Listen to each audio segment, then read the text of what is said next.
Good evening, I'm Amy Campbell. Let's see what's going on in sports today. Tiger Woods looks like a lost puppy on the golf course. He just can't seem to make anything work at the PGA Championship.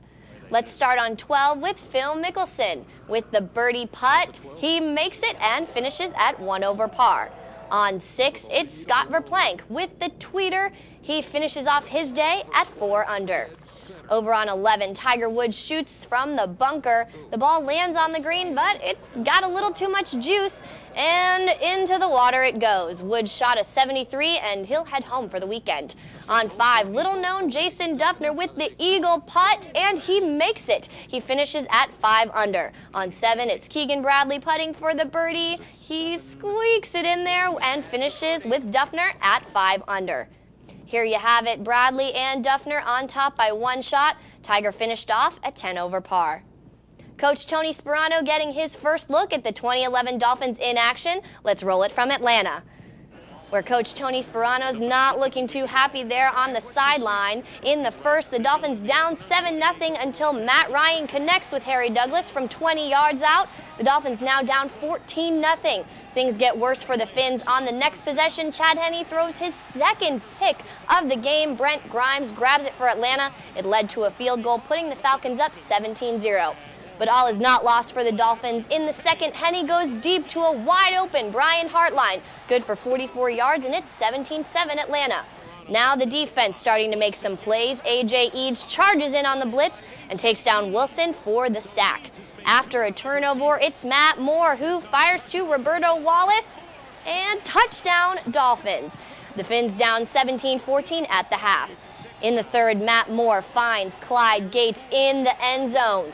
Moore was 11 of 18 for 123 yards and 2 touchdowns. The Dolphins take the victory 28-23 over the Falcons. And we're 3 weeks away from another exciting season of the Friday Night Blitz. Tonight, we continue our high school football previews with a look at Cardinal Newman.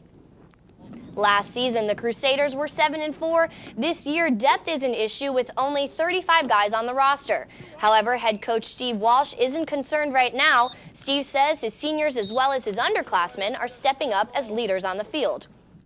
We have a small senior class. We only have 6 seniors. And, the returning guys, Brett Bennis, the quarterback, and Jason Ballesteros, you always look to your seniors first.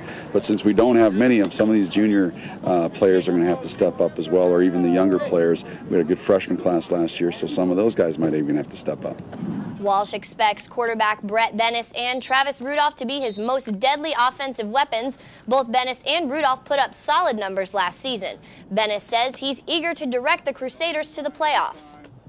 I'm definitely ready to take that role on. Not just me, but there's a lot of other people on this team that have stepped up in the weight room and also in conditioning and are stepping up to be leaders. So I think this year we have a lot of good kids stepping up to be leaders. Cardinal Newman battles Glades Day in their kickoff classic on August 26th. It's been an interesting week on the FAU campus with the retirement of Coach Howard Schnellenberger. This will be his last season at the helm. Meanwhile, the Owls are coming off a 4-8 season. Back to power the ground attack is senior Alfred Morris. He led FAU in rushing last season with 928 yards and 7 touchdowns. And Coach Schnellenberger expects to ride Morris as long as he can this season with inexperience at the quarterback position. Morris says he's embracing his role as a leader. I'm not really a vocally, I'm a type of lead by example type of guy. So this year, I really stepped out my comfort zone and just starting this off season and really became more vocal. And I think it was a good decision because people are responding, good to it. And I think just the whole atmosphere of the locker room, it really changed. The Owls open the season against the Gators in Gainesville.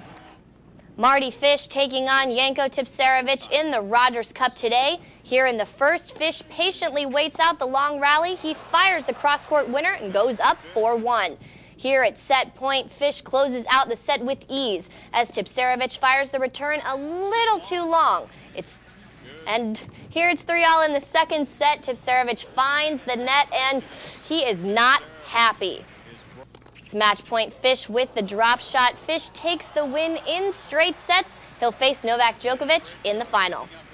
And that's it for your look at sports. Stick around. We'll have your weather update after the break.